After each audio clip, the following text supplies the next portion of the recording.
Apostull dhe ungjillor Ioani është një rast i veçantë dhe në mes të apostujve dhe në të shenjtorëve, po dhe në formimin e parë të kishës, ka disa gjëra të veçanta dhe nganjëherë dhe të pashpjegueshme.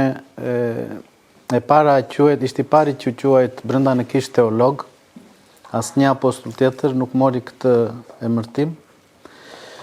E dita, asnjëri nga apostujt nuk u quajt i dashur i Krishtit. Gjithashtu ishte i vetmi rast që nuk u martirizua. Po jetoi shumë vite, vuajti, por nuk vdiq në martirizim siç e pësuan thuajse të gjithë apostujt. Disa i kryqëzuan, disa i vran me gur, disa i lëvuan, disa i kryqëzuan. Shën Ioani vuajti shumë, por ishte një ngushullim për kishën, se ishte 100 vitet e para të kishës, ai që personi që garantonte që ishte ai që pa ngjalljen, ishte ai që preku Krishtin.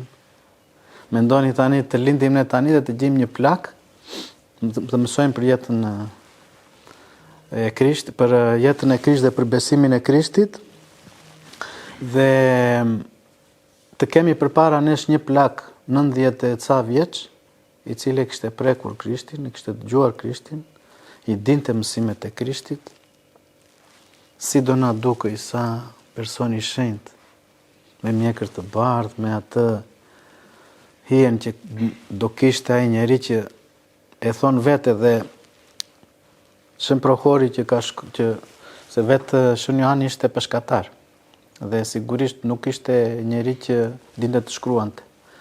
Ungjilli i tij shkruar nga Shën Prohori, i cili ishte ndihmës i tij dhe nxënës i tij, dhe sipas tregimeve që i thoshte Shën Ioani. Dhe gjithmonë apostujt kur shkruan diçka, e dëgjonin atë që u shkruaj dhe e vërtetonin që ashtu ishte. Po ka disa pjesë që Shën Prohori futi vetë. Dhe ishte ajo pjesa në fund të ungjillit që thotë që ne pam dhe prekëm edhe vërtetojmë se ky është ai që i pa gjitha këto. Dhe Shën Ioani edhe të gjithë shenjtorët gëzohen atje ku janë, kur bëjnë ata shkak që ne të afrohemi Krishtit.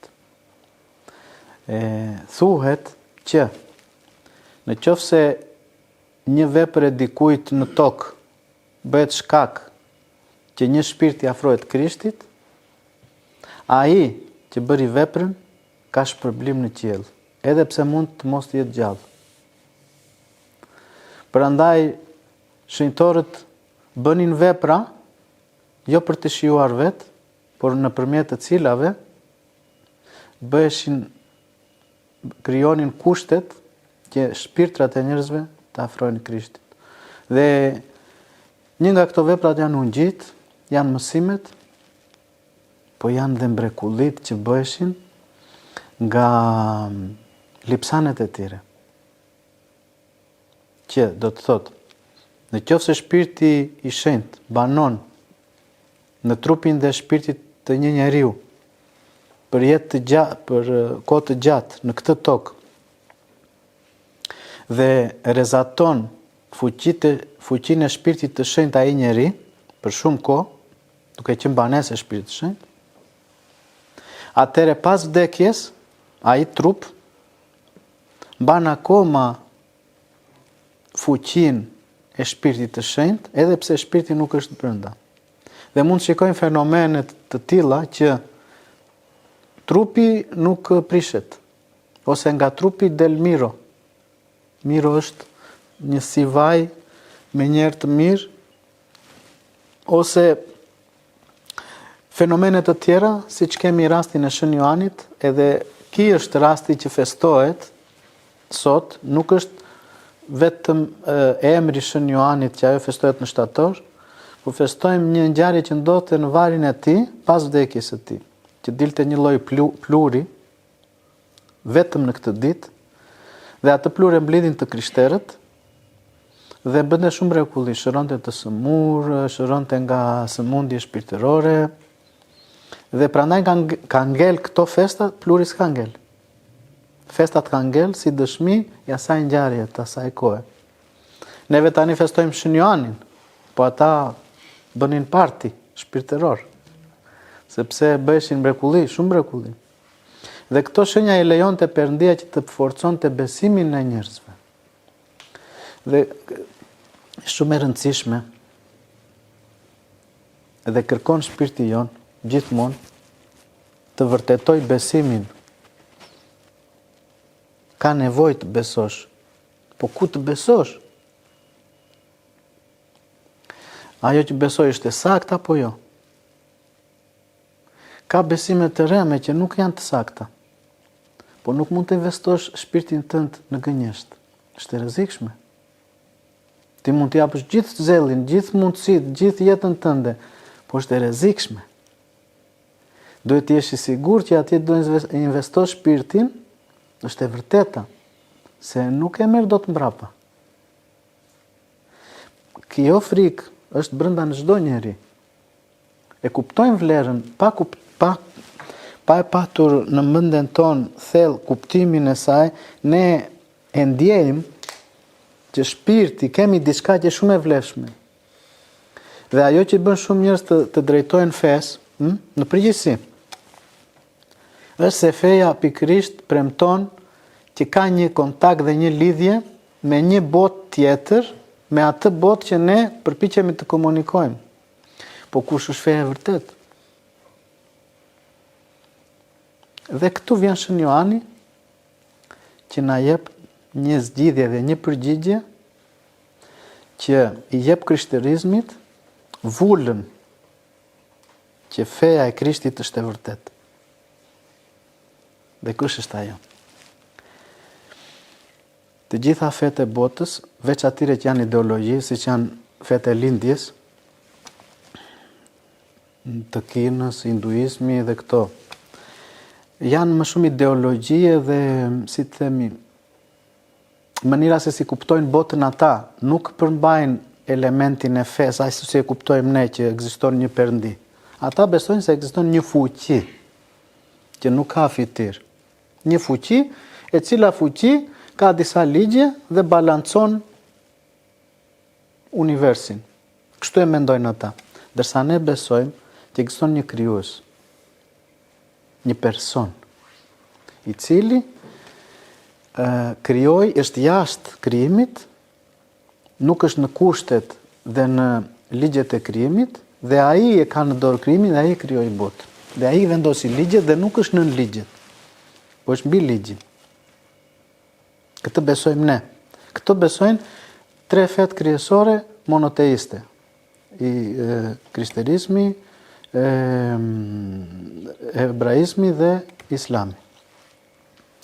Dhe në fakt të treja këto fetë kanë një përjardhje, do të thënë përjardhjen e kanë të përbashkët rrënjët, që është mësimi i Abrahamit, i Mojsiu dhe me radhë. Por, ashtu, kush është kriteri që unë do kuptoj që feja, që të gjej fenë e vërtet? Tua një kriter me të cilën unë do e aplikoj dhe do gjej kush është feja e vërtet. Ju çfarë mendoni? Në qoftë se ju do doni tani jeni në kërkim të fesë, nuk keni gjetur akoma fen që doni të jepni të investoni shpirtin tuaj. Më falni që përdor investimin, po përmban kuptimin. Ku dol se investim është? Çfarë kriter do i vëni të fesë para se t'i jepni të shpirtin? jeni të gjithë, jeni me shkollë, jeni me kështu. Pa mendoni, çfarë kriter do vëni? Dashuria është një element, është një kriter me të cilin do gjikohet bota sipas gjitha shkrimeve që kemi në të gjitha fetë. Dhe do gjikohet njeriu. Vetëm njeriu. Nuk gjikohen kafshët. Gjërat që bëjnë kafshët, gjallësat e tjera, nuk gjikohen pse? Se nuk vendosin. Punojnë me instikte. Veprojnë me instikte. Në qoftë se një kafsh ka një kafsh tjetër, nuk vete në burg. Edhe asnjëri nuk e dënon. Madje edhe njeriu të hajë një kafsh, nuk dënohet. Se nuk punoj nuk e mendoj. Në qoftë se një njeri vret një njeri, dënohet. Se njeriu ka një element që s'ekziston në asnjë specie tjetër. Njeriu mund të gjikojë dhe të peshojë gjërat. Dhe të vendosë, dhe vendimi I tij peshon vetëm ndërgjegjen e tij. Dhe prandaj Zoti do gjikoj me kriter dashurinë. Dashurinë që ka çdo njeri për tjetrin, siç e thatë, pa kushte. Me këtë kriter duhet të gjikojmë dhe ne Perëndin. Me të njëjtin kriter do gjikosh dhe ti cila fe është e vërtetë. Në qoftë se ekziston një fe që të thotë që ata që nuk janë të fesë tënde, nuk janë njerëz, dhe të lejohet t'i vrasësh, e nuk do shumë, do të thotë që diçka nuk shkon. Në qoftë se ekziston një fe që Perëndia të urdhëron të vrasësh, diçka nuk shkon. Mund t'i kthesh, tu është vraje vetë. Pse ta vrasun? Apo jo?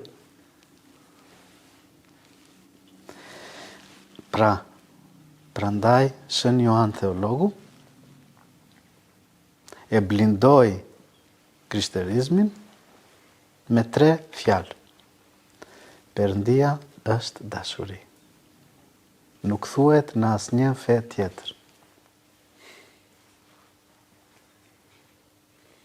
Dhe nuk e ka thënë në fillim ose në mes të misionit, e tha në fund të misionit të tij, duke patur përplasje me shumë herezi dhe fe të tjera.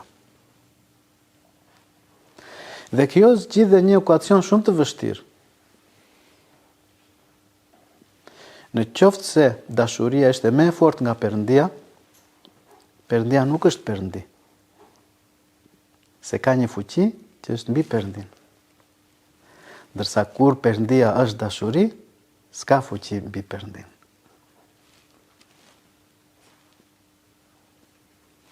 Dhe këto na e tha Shën Joani. Dhe Shën Joani ishte I dashuri, nxënës I dashur. Jo se kishte ndonjë të veçantë nga të tjerët, Zoti e tha, I vuri këtë emërtim, se Zoti e dinte shpirtin e secilit atje. Dhe u tregua I dashur sepse ishte ai që ndoqi dhe I vajti pas edhe në kryq. Dhe ishte ai që u dënjësua të jetë mbrojtësi dhe kujdestari I të reshenjtës I mëmës së Krishtit deri në fundin e jetës saj. Por dhe ki I përsosuri dhe ki I dashuri bëri një gabim. Të gjitha apostujt bën nga një gabim. Shumica e tyre, gabimi I parë që bën është se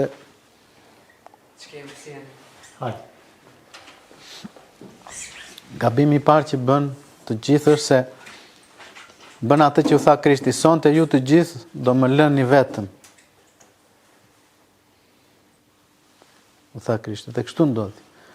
U friksuan duke parë njeriun që për 3 vjet i venin pas, duke para atë që duke si i pafuqishëm, i tradhtuar, e humbën, pësuan shok, pësuan panik. Dhe ajo që bën është vrapuan të shpëtojnë jetën e tyre. Ndërkohë që Krishti ishte në kryq, ata fshiheshin. Thomai i tha Krishtit, u tha xënësve, unë nuk do besojnë nëse nuk shikoj ato plagët e goshdave, ha? Po ai si kishte parë ndonjë plagët, se nuk ishte në kryq. Për çfarë donte të ishte i dënjët të shikonte plagët e ngjalljes?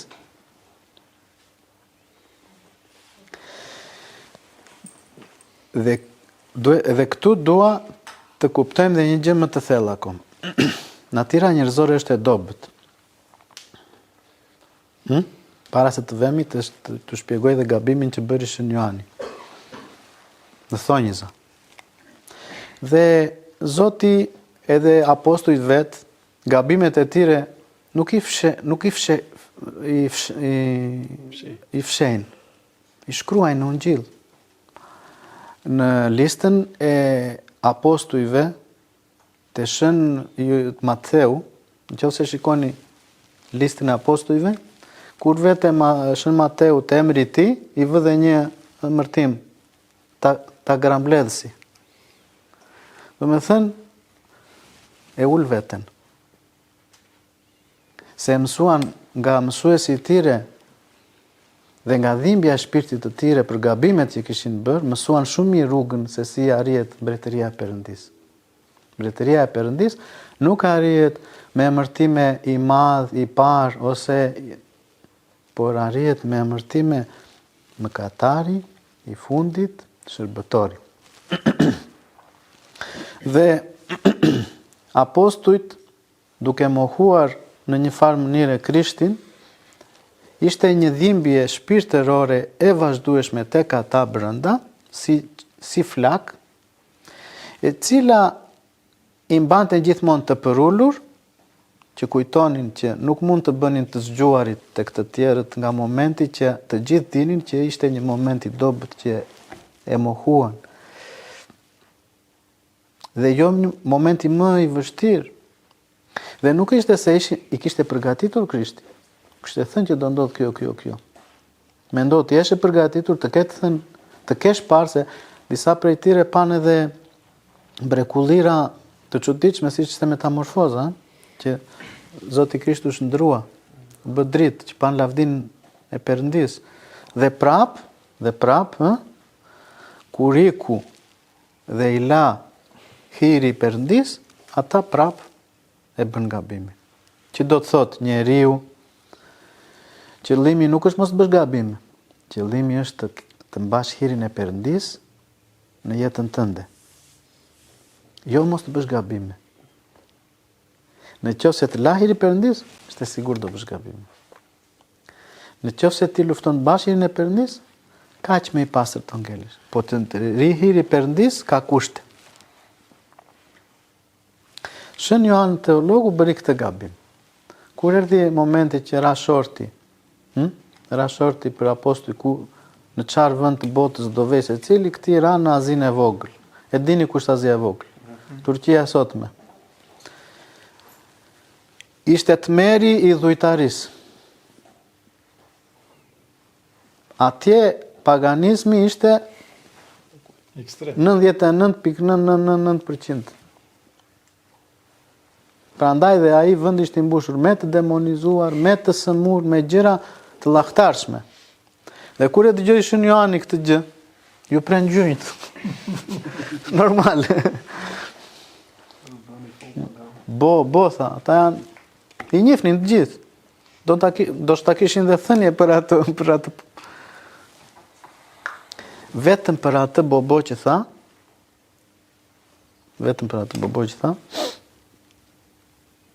zbriti një angjëll dhe i tha, si the? ai direkt u pendua, po dënimin e mori. Do vuash për 20 ditë vetëm për këtë që bëre.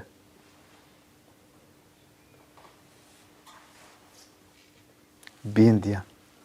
Sepse aq më shumë, sa më shumë të besohet, dhe ti nuk bindesh, aq më i rëndësh dhe dënimi, ja? Ndaj dhe përgjegjësia për ato që na jepen, do të jemi serioz. Shën Johani, duke vajtur në nazin e vogël me anije, u mbit anija dhe vuajti për 20 ditë brenda në det me jetën e tij, 20 ditë. Pa ngrën papir duke dhe ishte gjë nuk, do me thënë, i kishte thënë nuk do rrezikoj jetën tënde, por kur doli jashtë, vazhdoi misionin e tij me përulësi. Nuk do themi jetën e tij të gjithë tani këtu e kemi në traditën ortodokse si është jeta e Shën Johanit dhe si bëri misionin e tij dhe si bolli 7 kishat që kemi, 7 kishat e Azisë së Vogël që përmenden edhe në Zbules. Por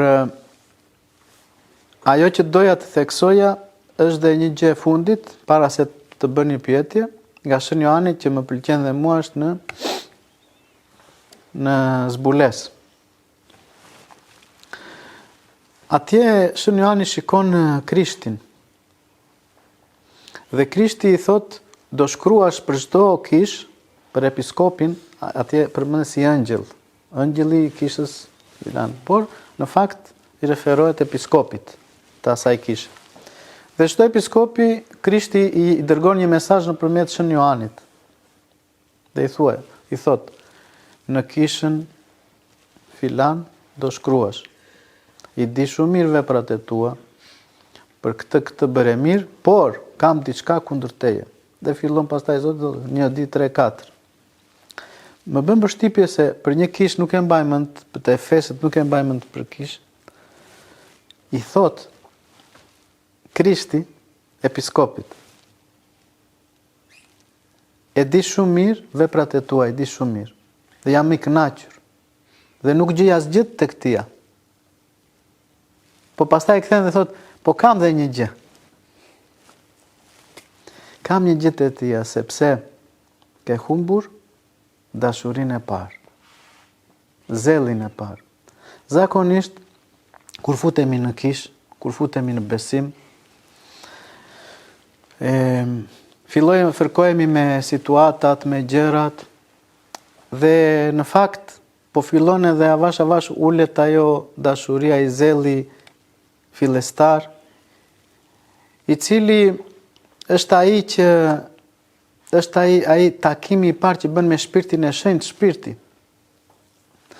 Dhe këtu shikojmë që Zoti e kërkon atë flak, e kërkon të ndezur në të njëjtën mas gjithmonë. Nuk duhet të ulet ajo. Madje jo të ulet, nuk pranon të ulet, po do të ndezë më tepër. Pra, çdo vepër që bën njeriu në kish, në jetë të tij, është e mirë, por jo të dëmtoj dashurinë e parë. Shumë herë duke bërë vepra, në qoftë se ja dedikon vetes, shuan flakën e dashurisë së parë. Në qoftë se i bën për Zotin, e ndez flakën. Po ky proces është kaq i brendshëm dhe i fshet që ne nuk e kuptojmë. Nuk e kuptojmë si dashuria kthehet nga dashuri për Perëndin te dashuria për veten. Gatrohet atje, nuk si si kur futet një mjegull se dallojmë ndërsa Krishti e kërkon. Dhe këtë të fundit do them jeta jonë shpirtërore është ajo që për neve duhet të jetë në prioritet parë. Në qoftë se humbet ajo, humbet fuqia e shpirtit. Në qoftë se humbet fuqia e shpirtit, ikën dhe fuqia e trupit. Në qoftë se humbet dhe fuqia e trupit dhe e shpirtit, atëre dhe veprat edhe jeta jonë sociale, si student, si pjesëtar i familjes, si prind, si çdo gjë që mund të jesh, humbet. Dhe këtë nuk e kuptojnë shumica e njerëzve. Dhe çfarë bëjmë? Ku është gabimi? Dhe këtu është pak me psikologjinë. Ku është? Përpiqemi të korrigjojmë gjërat së prapthi, jo nga rënja te fruti, po nga fruti te rënja. Nuk korrigjohet ashtu. Asgjë. Nuk më fillosh nga ato gjethet dhe të vesh te rënja. Do të fillosh nga rënja shërimin. Dhe rënja është shpirti. Shpirti brenda, nuk është sjellja jashtme. Sjellja jashtme është ajo që shpirti rezaton. Ajo që shpirti, në qoftë se ti do të bësh veprime të jashtme, që nuk ti thot shpirti tënd, atëherë ndodh një përplasje midis asaj që bën jashtë dhe asaj që je brenda, që të lodh.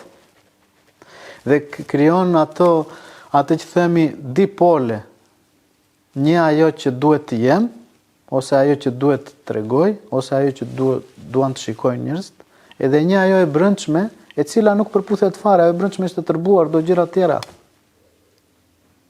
Janë shumë herë gjëra të ulta. Nga jashtë mund të dukesh, nga brenda po Zoti ku shikon? Se shumë herë mund të bësh nga jashtë shumë gjëra të mira. Se kështu i thot ligji. Një ligji, një feje. Dhe ti pret të shpërblesh për ato veprat e jashtme. Po nuk i ke kushtet e brendshme. Pasaportën e merr dhe shpërblim do ta marrësh nëse ekzistojnë dhe kushtet e brendshme. Prandaj dhe Zoti Krisht e theksoi që frutat tregojnë pemën. Dhe të jetë pema shëndosh, dhe atëherë edhe frutat janë ashtu siç i do Zoti. Nuk ka rëndësi sa frut jep. Rëndësi ka të jetë nga një pemë shëndosh. Dhe kjo është shumë e rëndësishme për ne që jemi të krishterë, të fokusohemi te bota jonë shpirtërore brendshme secili, dhe të përpiqemi ta sjellim në atë nivel ku veprat e jashtme e mira nuk do jenë sforcë, nuk do përpiqesh ti bësh, por do të dalë natyrisht, se kështu e ke shpirtin. Kështu e ke shpirtin, kështu i bën dhe veprat. Dhe nuk i konsideron këto vepra si përpjekje, po i konsideron si natyrën tënde. Se atëherë i ngjan Perëndis.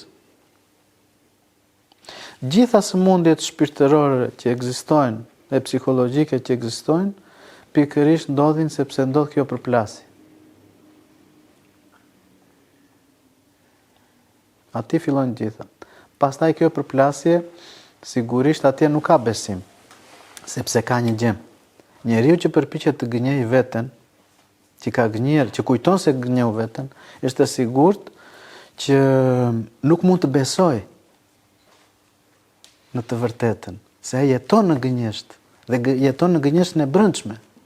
Vazhdimisht. Prandaj dhe fillimi i jetës shpirtërore që themi ne është rrëfimi.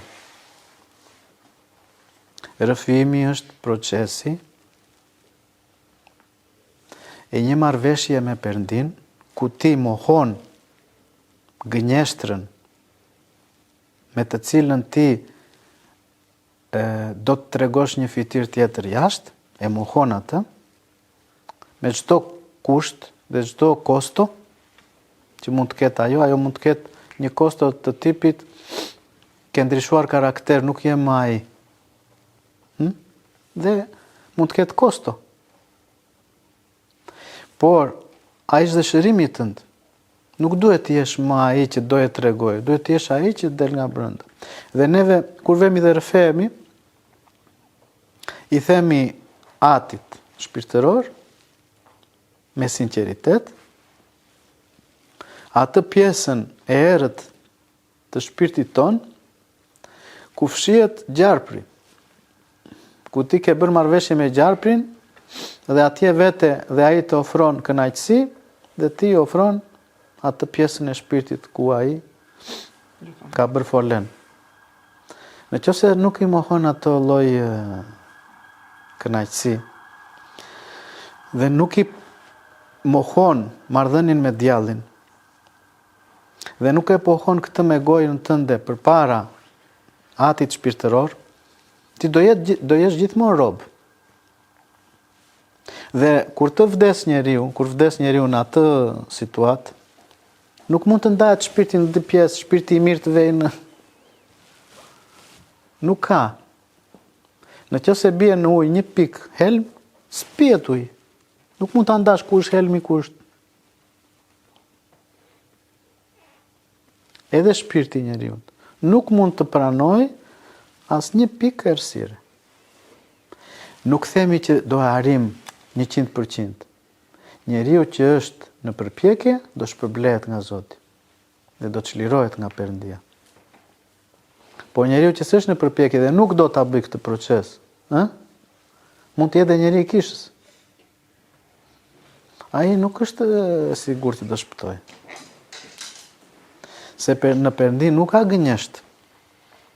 Dhe nuk ka Perëndia që të thotë këtë ndoshta s'ka gjë. Nuk ka s'ka gjë. Ti s'futesh dot. Se atje është një gjendje që të gjithë ata që janë atje kanë mohuar errësirën, vetë me dëshirën e tyre. Ata që se kanë mohuar ose duan një pjesë, lema këtë, nuk ka tillë atje.